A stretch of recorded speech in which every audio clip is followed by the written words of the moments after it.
എല്ലാവർക്കും good morning. ഇന്ന് കുറച്ച് നേരത്തെ എണിച്ചു, അതുകൊണ്ട് ഒരു വീഡിയോ എടുക്കാനും പറ്റി. ഇവിടെ നല്ല തണുപ്പ്, എണിക്കാനേ കഴിയുന്നില്ല. രാവിലെ പൊതച്ച് മൂടിയിട്ട് ഉറങ്ങിയിറാൻ തോന്നും.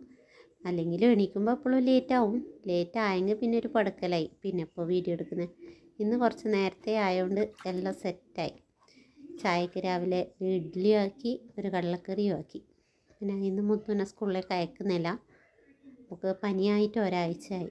അപ്പോൾ ഇന്നത്തേയും കൂടി ഒന്ന് റെസ്റ്റ് എടുത്തിട്ട് നാളെ വിടാമെങ്കിൽ. കടലക്കറിയുടെ റെസിപ്പി ഒന്നും എൻ്റെ ഒരു തട്ടിക്കൂട്ടൽ കറിയാണ്, രാവിലെ പെട്ടെന്ന് ആവാൻ വേണ്ടിയിട്ടുള്ളത്.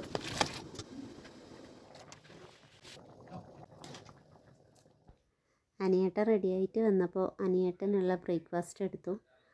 ഒന്നിച്ച് തന്നെ മുത്തു എണീറ്റിട്ടുണ്ടായി. പിന്നെ അവളെയും കൂടി ഒന്ന് കുളിപ്പിച്ച് റെഡിയാക്കി അവൾക്കുള്ള ബ്രേക്ക്ഫാസ്റ്റും കൂടി കൊടുത്തു. ഞാൻ അവൾക്ക് ചായ അങ്ങനെ കൊടുക്കാറില്ല, ചൂടുവെള്ളമാണ് കൊടുക്കുന്നത്. ചായ അവൾക്ക് വലിയ ഇഷ്ടമല്ല.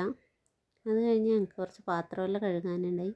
പാത്രമൊക്കെ കഴുകി വൃത്തിയാക്കി ഞാനും ഒന്ന് കുളിച്ച് ഫ്രഷായി ജോലിക്ക് പോകാൻ വേണ്ടിയിട്ട് ഇറങ്ങി. ചായയും കുടിച്ചു. അപ്പോൾ ഇന്നത്തെ വിശേഷം ഇത്രയേ ഉള്ളൂ. ബൈ.